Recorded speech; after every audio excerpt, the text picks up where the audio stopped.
Good evening, students. Today I will discuss the next topic of series Matter in Our Surroundings, which is lesson 1 of NCERT class 9th. Materials.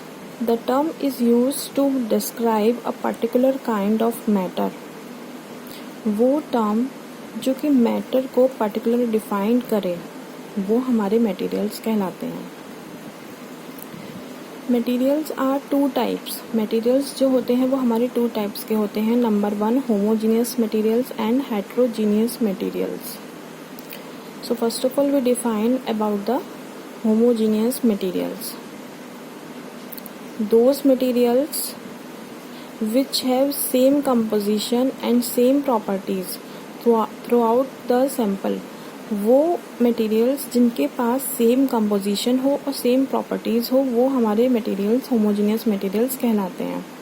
Next इसका example है, if we take a water in the glass and add salt to it and stir it, it will result in formation of a mixture that has same properties and uniform composition. They mix thoroughly. If you take sample from any part of the mixture, it will show similar properties. That's meaning is this, अगर हम किसी एक गिलास पानी में हम 1 चम्मच नमक मिलाएं तो वो पूर्ण रूप से उसमें मिल जाता है, सिर्फ इसलिए क्योंकि उस दोनों की कंपोजिशन सेम है, प्रॉपर्टीज सेम है इसलिए. तो ये एक अच्छा एग्जांपल है होमोजीनियस मटेरियल्स का. और इसके अलावा अगर हम कोई और सैम्पल मिक्सचर लेना चाहते हैं तो वो भी ले सकते हैं, बट उसकी प्रॉपर्टीज़ और कंपोजिशन सेम होना चाहिए. Next heterogeneous materials. Heterogeneous materials कौन से होते हैं?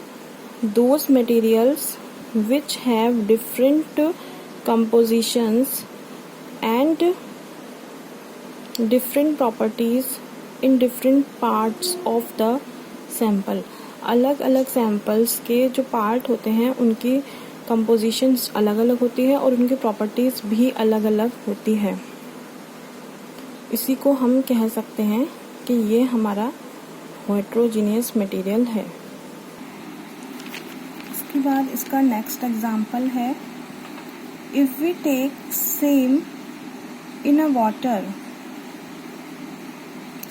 if we take sand in a water, then we will see that in spite of stirring, it will settle at the bottom of the container and few particles will be seen floating in the water. If you take a sample from any part of it, it will show different properties.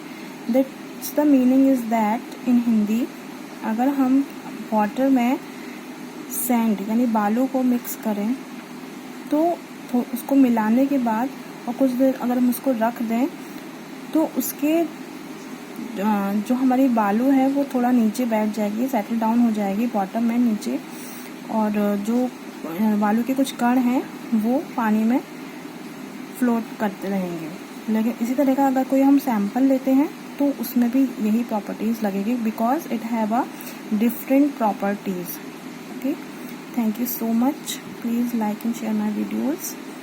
If you have any questions, please comment.